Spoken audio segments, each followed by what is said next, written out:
오늘은 비느하스의 열정이라는 제목으로 함께 하나님의 말씀을 나누도록 하겠습니다. 따라하시겠습니다. 비느하스의 열정. 비느하스의 열정. 민수기 33번째 시간입니다. 비느하스라는 이름은 그렇게 많이 들어보지는 않았을 거예요. 근데 교회를 다니신 수십 년을 다니신 분들도 몇 번 안 들어봤을 법한 이름입니다. 비느하스는 아론의 손자예요. 이스라엘의 초대 대제사장이 아론이었죠. 그 아론의 아들이 두 번째 대제사장이 되죠. 이 사람이 엘르 아살이라는 사람이에요. 이 사람의 아들이 바로 비느하스입니다. 나중에 3대 대제사장이 되는 그 이름입니다. 이 비느하스의 이름의 뜻은 흑인이라는 뜻이에요. 제가 볼 때는 어머니의 혈통에 아마 영향을 받지 않았을까 싶습니다. 근데 중요한 것은 외모는 검을지 모르지만 그 비느하스의 그 마음만큼은, 비느하스의 삶만큼은 그 누구보다 순결했다는 사실이에요. 그 누구보다 하나님의 정의와 하나님의 공의였다는 사실이에요. 약속의 땅 가나안 땅으로 들어가기 직전 그 시딤 골짜기에서 모압 여인들과 미디안 여인들, 그 발람의 계략에 의해서 완전히 유혹당해서 바알을 섬기는 그 음란한 행위까지 해내고 있던 그 이스라엘 백성, 그래서 하나님이 진노하셔서 그들을 나무에 매달라고 말씀하십니다. 그리고 그 전염병이 일어나기 시작해서 24,000명이라는 숫자가 죽게 되죠.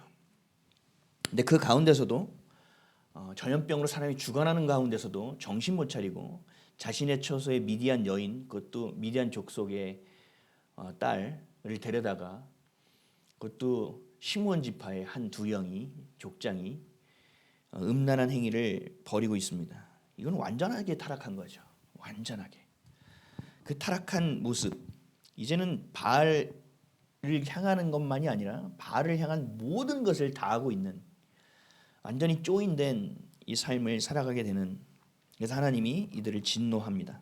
결국은 모압 왕 발락이 얘기했던 것처럼 하나님의 축복이 끊어지는 상황이 된 거죠. 근데 그 축복이 끊어지는 그 심판의 순간 혜성과 같이 나타난 사람이 바로 비느하스라는 사람이에요. 이 비느하스로 말미암아 하나님의 진노가 멈추시고 전염병이 멈췄다라는 것입니다.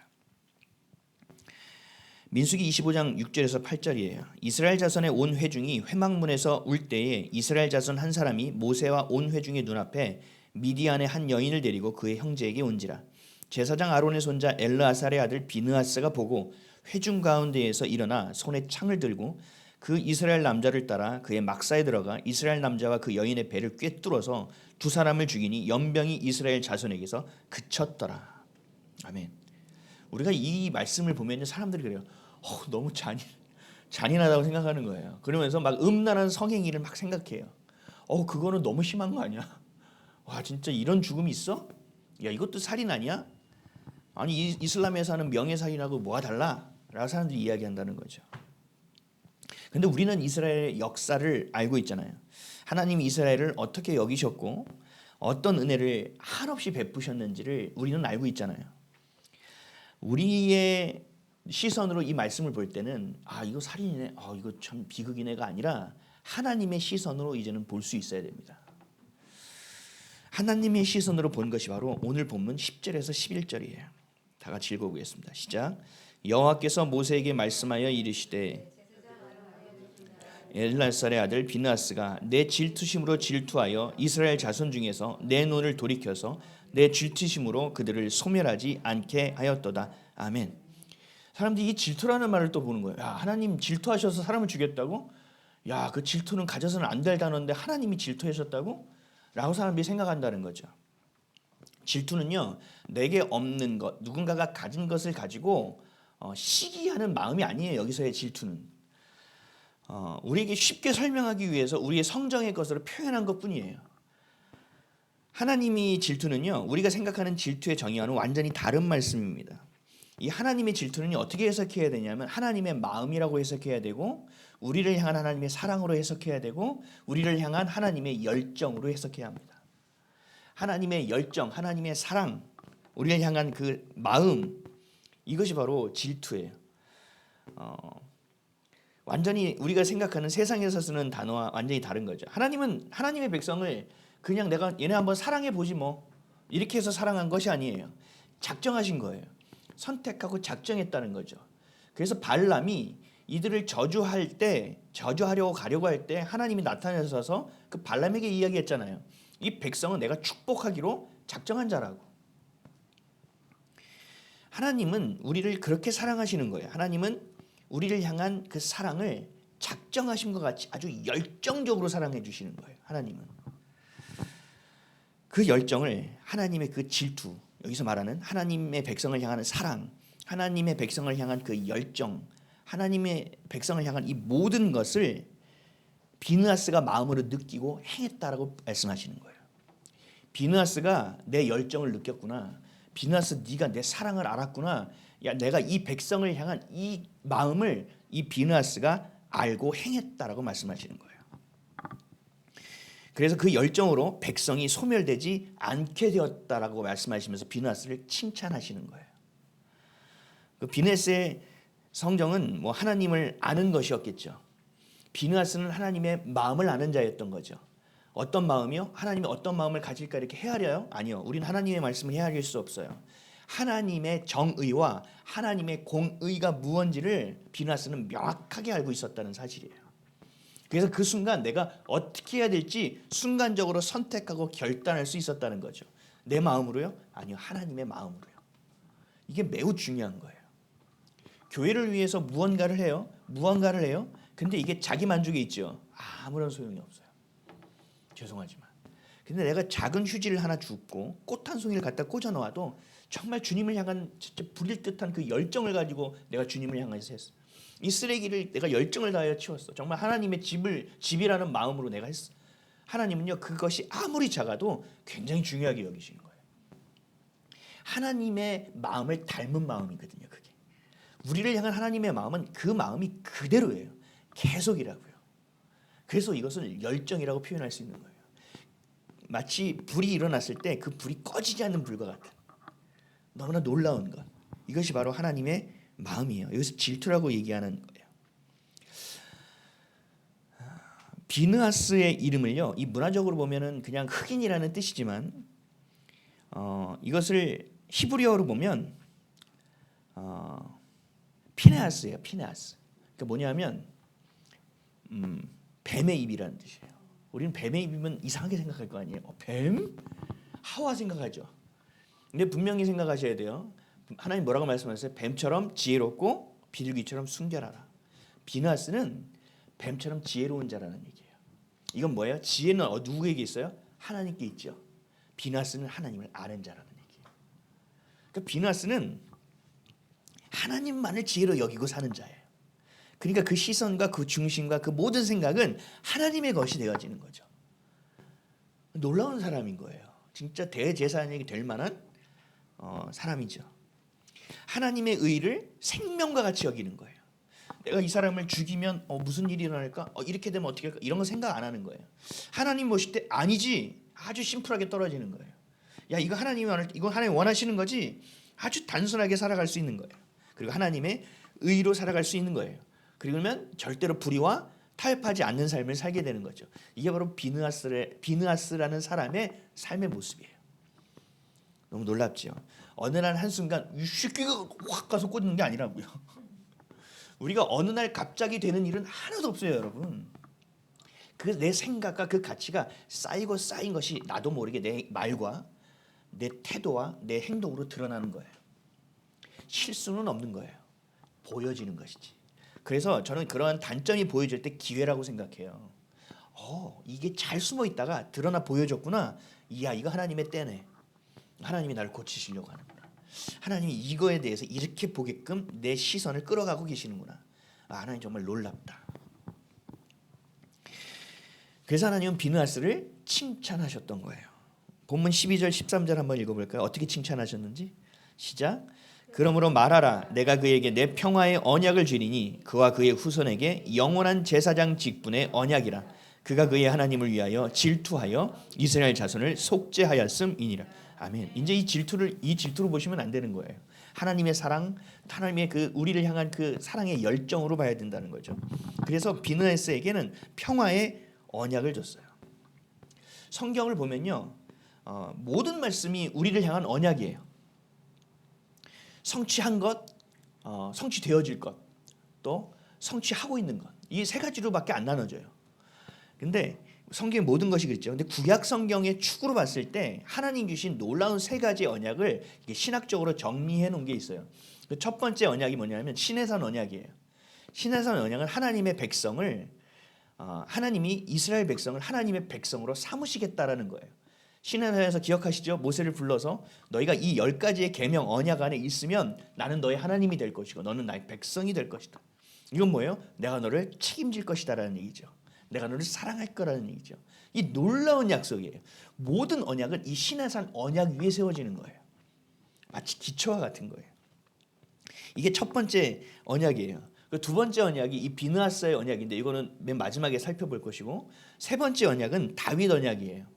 다윗에게 하나님께 약속해 주신 언약이에요. 뭐냐면요, 너의 왕권, 너의 왕의 자리는 대대로 끊이지 않고 내가 이어갈 수 있게 해줄게.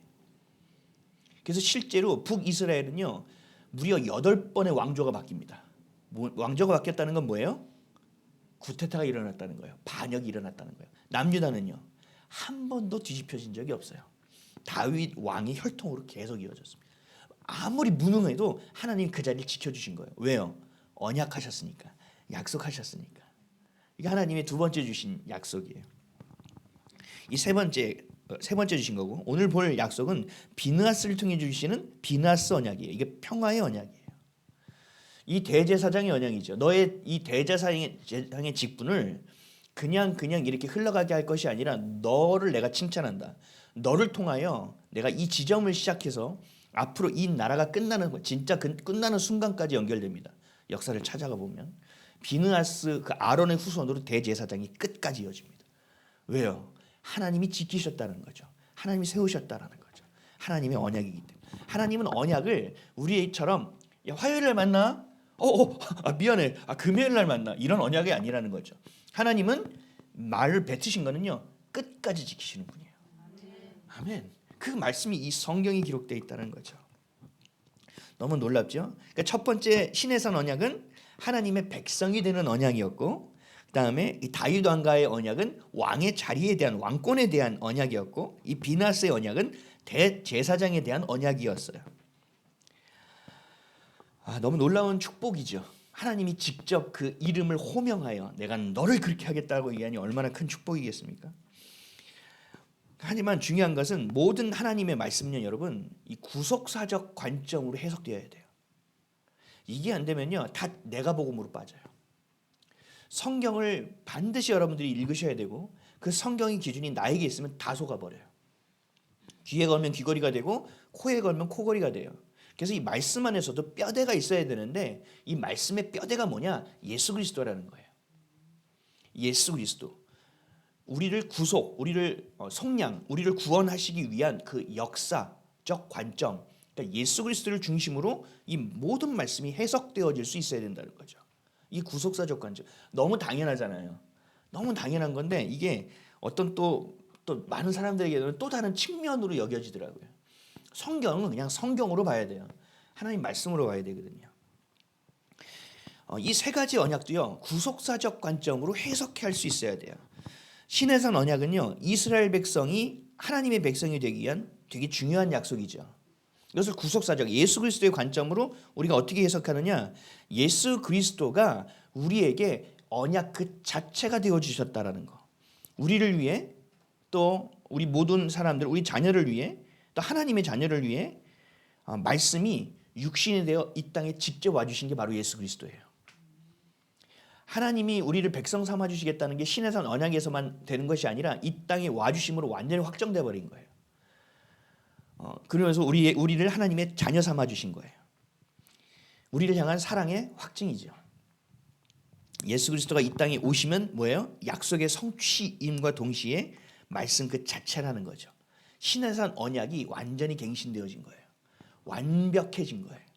요한복음 1장 14절에 이렇게 말씀하셨어요. 말씀이 육신이 되어 우리 가운데 거하심에 우리가 그의 영광을 보니 아버지의 독생자의 영광이요 은혜와 진리가 충만하더라. 말씀이 육신으로 이 땅에 와주신 것이 우리를 하나님의 자녀 삼아 주시겠다는 굉장히 놀라운 놀라운 일이라는 거죠. 다윗의 언약도 마찬가지예요. 다윗의 그 왕권의 정통성, 다윗의 그 혈통, 그것을 그대로 이어서 이 땅에 오신 분이 누구예요? 예수 그리스도라는 거죠. 거기서 끝나는 것이 아니에요. 예수 그리스도는 이 땅에 오심으로써 섬기기 위해서 오셨지만 우리의 무엇으로 오셨어요? 왕으로 오셨다라는 거예요. 그래서 비아냥거렸잖아요. 예수님 위에 이스라엘 왕이다라고 비아냥거렸잖아요. 예수님은 우리를 통치하시는 분이에요. 우리를 다스리시는 분이라고. 이 왕권을 딱 확립하신 거죠. 로마서 1장 3절에서 4절에 이렇게 말씀하셨어요. 그의 아들에 관하여 말하면 육신으로는 다윗의 혈통에서 나셨고 성결의 영으로는 죽은 자들 가운데서 부활하사 능력으로 하나님의 아들로 선포되었으니 곧 우리 주 예수 그리스도시니라. 아멘. 예수님이 다윗의 언약까지 다 성취해 버리셨다는 거예요. 그 왕권이 그대로 이어졌다는 거죠. 오늘 살펴본 비나스의 언약도 마찬가지. 오늘 보면 12절 한번 다시 읽어볼까요? 시작. 그러므로 말하라. 내가 그에게 내 평화의 언약을 주리니. 아멘. 비나스에게 주신 언약은 평화의 언약이에요. 예수 그리스도는 우리에게 영원한 평화를 주실 수 있는 분이에요. 왜요? 우리의 죄를 대신하여 화목 제물로 십자가에서 죽어주셨기 때문에. 십자가에서 우리를 대신해서 모든 죄를 다 짊어져 주셨기 때문에, 대가를 치러 주셨기 때문에 우리의 영원한 대제사장이 되어주셨다는 거예요. 히브리서 10장 5절에서 6절이에요. 또한 이와 같이 그리스도께서 대제사장 되심은 스스로 영광을 취하심이 아니오 오직 말씀하신 이가 그에게 이르시되 너는 내 아들이니 내가 오늘 너를 낳았다 하셨고, 또한 이와 같이 다른 데서 말씀하시되 내가 영원히 멜기세덱의 반차를 따르는 제사장이라 하셨으니. 아멘. 말이 좀 어렵지만 예수 그리스도는 영원한 대제사장이란 얘기예요. 이 세 가지의 언약을 예수 그리스도가 성취하신 거예요. 구약은 그림자예요. 어떻게 할 것이다. 모든 것이 예표예요. 이럴 것이다. 비누아스도 어떻게 보면 예수 그리스도의 예표예요. 요셉도 마찬가지고 멜기세덱도 마찬가지고 예수 그리스도 다시 오실 예수 그리스도를 미리 예비하여 준비하고 설명해 놓은 거예요. 성경은요, 내 생각과 내 상황으로 해석되어서는 안 됩니다. 많은 사람들이 성경을 볼 때, 저도 옛날에 그랬어요. 내가 오늘 너무 외로워요. 그럼 성경을 내가 외롭지 않고 함께 하시는 걸 자꾸 찾아요. 그리고 주님 함께 아멘. 그리고 덮어요. 이게 위로가 될 수도 있는데요, 이게 자칫 잘못하면 희한한 대로 흐를 수가 있어요. 하나님의 말씀대로 해석할 수 있어야 되고, 그 구속사 예수 그리스도의 십자가 중심으로 반드시 해석하셔야 돼요. 아니면 아무리 수십 년 신앙생활을 해도요, 순간 희한한 대로 흘러가 버려요. 사랑하는 성도 여러분, 반드시 하나님의 말씀은 구속사적 관점, 십자가 예수 그리스도 중심으로 읽으시기를 바랍니다. 여러분들의 중심이 아니에요. 반드시 예수님 중심으로 읽으셔야 돼요. 부탁드리겠습니다. 오늘 본문으로 다시 돌아와 볼게요. 비누아스는 흑인이라는 뜻으로 겉모습을 그랬을지 모르지만 그 마음, 그 생각, 그 영혼만큼은 아주 성결한 깨끗한 세모파와 같은 옷을 입은 자였다라는 거죠.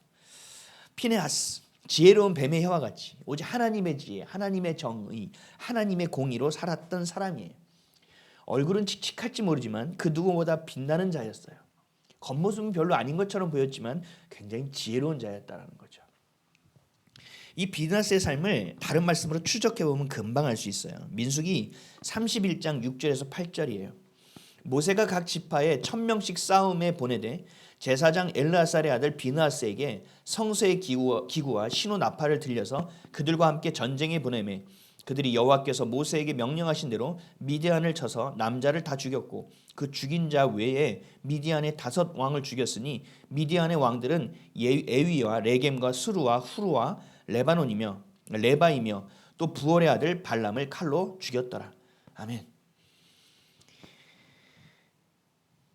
지금 이 상황이 벌어진 것 안에서 미디안의 지파의 딸이 와서 죽임을 당했기 때문에 결국 미디안과의 전쟁을 피할 수가 없어요. 하나님은 이것을 악하게 보셔서 미디안을 치게 만드십니다. 그래서 우리가 다음 주에 볼 내용은 하나님이 인구조사를 시키세요. 군대를 정비하라.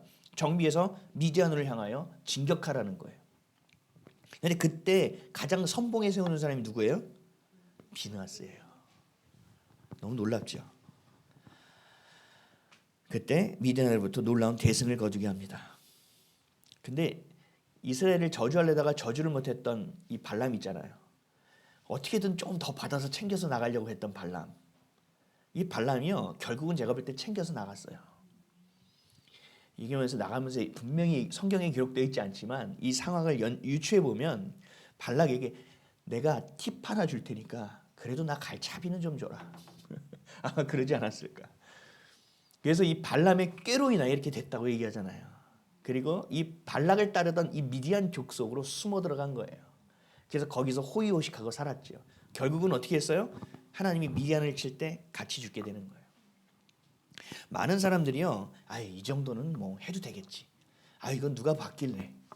이거는 뭐 아니요. 무엇이든 심은 대로 거두게 돼 있어요. 이건 하나님의 법칙이에요. 이건 믿지 않는 사람에게도 다 통용되는 하나님의 법칙이에요. 보편적인 법칙이라고요. 원칙이라고요. 가나안 땅을 차지하면서 이런 여러 가지 일들이 잘 정리됩니다. 여러분 성경을 보면요, 반드시 그 결과가 기록되어 있어요. 우리의 삶도 잘 보셔야 돼요. 우리는 코람데오, 하나님의 면전에서 하나님 앞에서 하나님을 늘 의식하는 삶을 사는 자잖아요. 그러니까 우리도 항상 심는 것을 중요하게 생각해야 돼요. 근데 그 심는 것이 그냥 우리 행위로만 심어지니 아니요, 우리의 생각으로도 심어지고 우리의 마음으로도 내가 모르게 쥐도새도 모르게 되어지기 때문에 늘 깨어 있어야 된다는 거죠. 가나안 땅을 차지하면서 의던 동편에 문제가 생겼어요. 이 땅을 차지했잖아요. 바산도 차지하고 헤스본도 차지하고 이 시온 왕을 격파하고 바산 왕 옥을 격파한 그 땅을 차지한 것. 그때 지파 간 분쟁이 있었어요. 그때도 비느하스가 활약했습니다. 여호수아 22장 10절에서 14절이에요. 르우벤 자손과 갓 자손과 므낫세 반지파가 가나안 땅 요단 언덕가에 이르자 거기서 요단가에 제단을 쌓았는데 보기에 큰 제단이었더라. 이스라엘 자손이 들은즉 이르기를 르우벤 자손과 갓 자손과 므낫세 반지파가 가나안 땅의 맨 앞쪽 요단 언덕가 이스라엘 자손에게 속한 쪽에 제단을 쌓았다는지라. 이스라엘 자손이 이를 듣자 곧 이스라엘 자손의 온 회중이 실로에 모여서 그들과 싸우러 가려 하니라. 이스라엘 자손이 제사장 엘라살의 아들 비느하스를 길르앗 땅으로 보내어 르우벤 자손과 갓 자손과 므낫세 반 지파를 보게 하되 이스라엘 각 지파에서 한 지도자씩 10 지도자들을 그들과 함께하게 하니 그들은 각기 그들의 조상의 가문의 수령으로서 이스라엘 중에서 천부장이더라. 이었더라. 아멘. 같이 싸워서 차지한 땅을 얘네들이 차지하려고 제단을 쌓고 자기들끼리 지금 얘기하면 거예요. 계약서 쓰고 도장을 찍으려고 하고 공증을 받으려고 하니까 같이 싸웠던 지파가 이거 욱한 거죠. 저것들이 미쳤나? 야 저거 싸워야 되겠어. 할 때 하나님은 누구를 파송해요? 비느하스를 파견한다는 거죠. 이것을 아주 기가 막히게 잘 해결해냅니다. 베냐민 지파가 우리는 사사기 여러분 읽었을 때 그 레위 지파의 아내를 도륙한 사건 기억하시죠? 열받아서 다 그 시체를 조각내서 각 지파로 보내잖아요. 그때도 비느하스의 활약이 있었어요. 사사기 20장 26절에서 28절이에요. 이에 온 이스라엘 모든 백성이 올라가 베델에 이르러 울며 거기서 여호와 앞에 앉아서 그날이 저물도록 금식하고 번제와 화목제를 여호와 앞에 드리고 이스라엘 자손이 여호와께 물으니라. 그때는 하나님의 언약궤가 거기 있고 아론의 손자인 엘르아살의 아들 비느하스가 그 앞에 모시고 섰더라. 이스라엘 자손들이 여쭈기를 우리가 다시 나아가 내 형제 베냐민 자손과 싸우리까 말리까 하니 여호와께서 이르시되 올라가라. 내일은 내가 그를 내 손에 넘겨주리라 하시는지라. 아멘. 비느하스는요, 하나님의 정의와 공의가 선포되는 자리마다 있었어요. 빼놓지 않고 그 자리에 있었어요. 때로는 전쟁의 선봉에 서기까지 했어요. 왜요? 시키니까요? 아니요. 비느하스는 하나님을 향한 열정이 있었거든요. 비느하스는 하나님이 나를 어떻게 사랑하는지를 알았거든요. 하나님이 이 백성을 하나님이 왜 선택하고 왜 사랑하시는지를 명확하게 알았거든요. 그래서 열정 있는 삶을 살 수 있었던 거예요. 사랑하는 성도 여러분, 여러분은 하나님을 향한 어떤 열정을 가지고 계십니까? 열정이라는 단어를 사용하고는 계십니까? 사용하고 있다면 어떤 영역에서 사용하고 계십니까? 하나님을 향해서입니까? 아니면 나를 위해서입니까? 제가 연탄 봉사를 마치고 가는 길에 휴게소를 이렇게 들렸어요. 저희는 첫 휴게소에서 들렸어요. 너무 배가 고파가지고. 그래서 어묵을 이렇게 먹으면서 밖에 앉아서 이렇게 있는데 사람들이 이렇게 옹기종기 밖에서 이렇게 막 음식들을 먹더라고요. 나눠 먹으면서 깔깔거리면서. 그래서 뭐가 즐거웠고 막 재밌게 얘기해요. 막 떡도 나눠 먹고. 제가 애들한테 이렇게 얘기했어요. 아빠는 너희들이 자랑스럽다.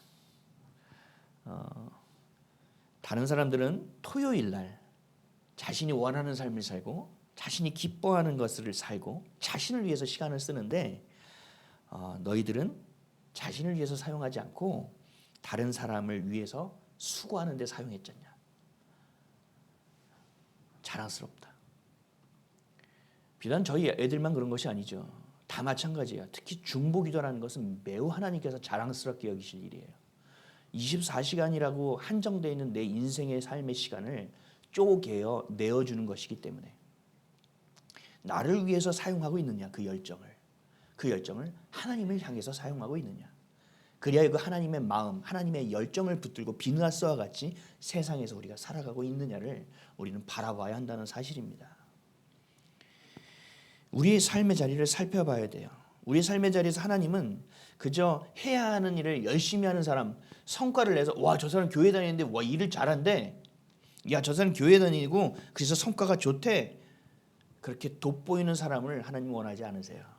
우리는 늘 그렇게 생각하죠. 내가 그렇게 하면 하나님께 영광을 돌릴 수 있다고. 그렇지 않아요. 하나님은요, 같은 시간, 같은 장소, 같은 자리에서 똑같이 생계를 위해서 일하고 있어야만 하지만 그 마음에 하나님이 있는지를 보십니다. 그 방향에 하나님의 마음이 있는지를 살피십니다. 그 삶에서 너가 어떤 열정을 향하여 살아가고 있는지를 하나님은 보고 계신다는 거예요. 주목하고 있다는 거예요. 하나님은 어떠한 실적을 보지 않으세요. 하나님은 어떤 능력을 보지 않으세요. 왜요? 하나님이 하실 수 있으니까요. 하나님 우리의 돈을 보지도 않으세요. 어떻게 이렇게 뭔가 할 수 있는 역량을 보지도 않는다고요. 왜요? 하나님이 할 수 있는 일이니까요. 다만 하나님은 뭘 보세요? 우리의 마음과 우리의 생각을 보신다는 거예요. 내 마음이 지금 주님을 향하여 있느냐, 나의 삶에 지금 열심히 살아가고 있는 것이 그냥 그저 그렇게 다른 이들처럼 생계만을 향하여 가고 있느냐, 아니면 이 가운데서 네가 어떻게든 발버둥을 치며 내 마음을 품으려 하고 있느냐. 보험으로 누구를 만나러 가고 있는데 이번 건은 내가 돼야 되는데, 여기까지 내가 넘어야 되는데, 당연히 그 마음은 있겠죠. 그러나 이 마음 위에 하나님, 제가 이 사람을 만나는 이유를 알려주십시오. 하나님, 내가 이 사람을 만나러 가고 있는데 하나님 그냥 실적만을 위해서 만나게 하시는 겁니까? 아니, 그러면 하나님 실적 꼭 해주세요. 아니면 하나님 무엇을 이야기하고 싶은 것이 있으십니까? 아니, 그 사람이 기도가 필요합니까? 하나님, 이것을 통하여 그 사람이 어떤 계기가 열려집니까? 아니면 어떤 상황을 통해서 내가 봐야 될 것이 있습니까? 우리는 이것이 순간순간 어떻게 그렇게 살아요? 아니요, 이게 자연스러워지면요 그렇게 되어져요. 그렇게 된다고요. 하나님의 것으로 표대가 딱 세워지면, 열정이 세워지면 내가 가장 먼저 그게 도르게 되어 있어요. 우리가 순간 맞닥뜨릴 때 수십 가지의 생각이 슬로우 모션처럼 지나가잖아요. 그거는 되는데 왜 하나님의 것은 이 교체가 안 된 거거든요. 하나님의 마음과 하나님의 생각을 품을 때 비느하스와 같이 하나님은 우리를 붙드실 겁니다. 그리고 그 상황 가운데서 믿음을 갖게 하실 겁니다. 그리고 기도의 자리를 지키게 하실 것이고 예배 자리로 나아가게 하실 것이고 그 믿음을 통하여 이 역사를 하나님께서 돌파해 내실 겁니다. 너무 놀랍잖아요. 그 개인의 돌파를 이루시는데 우리는 이거 하나 해서 해결되는지 알았는데 하나님이 그것을 연결하셔서 하나님의 놀라운 역사를 이루어내신다는, 이 놀라운 일이라는 거죠. 아무리 생각해도 계산이 안 되는, 아무리 우리가 슈퍼컴퓨터를 집어넣어도 연산이 되지 아니하는 그 하나님의 놀라우신 섬세함과 하나님의 놀라우신 지경이라는 거예요. 이것을 믿어야 된다는 것입니다. 그래야 우리는 똑같이 생계의 자리에 있어도 세상처럼 사람처럼 생계에만 목을 매는 것이 아니에요. 하나님의 열정을 가질 수 있게 되는 것입니다. 우리의 열정의 근원은 어디에 있는가? 우리의 열정의 이유는 무엇인가? 우리 열정이 향하고 있는 방향은 어디인가? 하나님을 향한 열정을 품고 평생을 살아갔던 비느하스. 하나님은 비느하스의 그 열정이 내가 원하는 열정이라고 말씀하고 계십니다. 비느하스가 가진 그 열정이 내 사랑이라고 말씀하고 계십니다. 그러면서 주시는 것이 바로 평화의 언약입니다. 평화를 선포하고 계시는 거예요. 사랑하는 성도 여러분, 성경에 기록되어 있는 수많은 우리에게 주시는 언약이 우리의 언약이 되기를 축원드립니다. 그 수많은 언약이 여러분의 언약이 되기를 축원합니다. 나를 통해 이루시는 하나님의 꿈, 이것이 비전입니다. 그것이 바로 우리의 삶의 방향이 되기를 주님의 이름으로 축원드립니다. 출애굽기 34장 마지막이에요. 14절에 이런 말씀이 있어요. 너는 다른 신에게 절하지 말라. 여호와는 질투라. 이름하는 질투의 하나님이니라. 아멘. 이 질투 이제 해석되시죠? 우리를 향한 하나님의 열정과 사랑, 우리를 향한 그 신실하심과 그 진실하심, 당신의 자녀를 단 한 명도 허투루 대하지 아니하시는 섬세하신 하나님, 이것이 바로 질투의 하나님의 뜻임을 기억하시기 바랍니다. 그 사랑은 어제나 오늘이나 영원토록 변함없는 사랑이라는 것을 잊지 마시기 바랍니다. 언제나 늘 그 자리에서 우리를 사랑해 주신 하나님을 대면대면 대하지 마시고 내 생각과 마음을 주님께 의뢰하고 또 의지하고 그 시선과 중심과 그 방향을 동행하는, 저는 여기서 하나 더 갔으면 좋겠어요. 그 주님의 일을 함께 하는, 동역하는 그런 삶이 되는, 그래서 사명자로 살아가는 저와 여러분 되시기를, 그런 인생 되시기를 예수 그리스도의 이름으로 간절히 축원드립니다. 기도하겠습니다.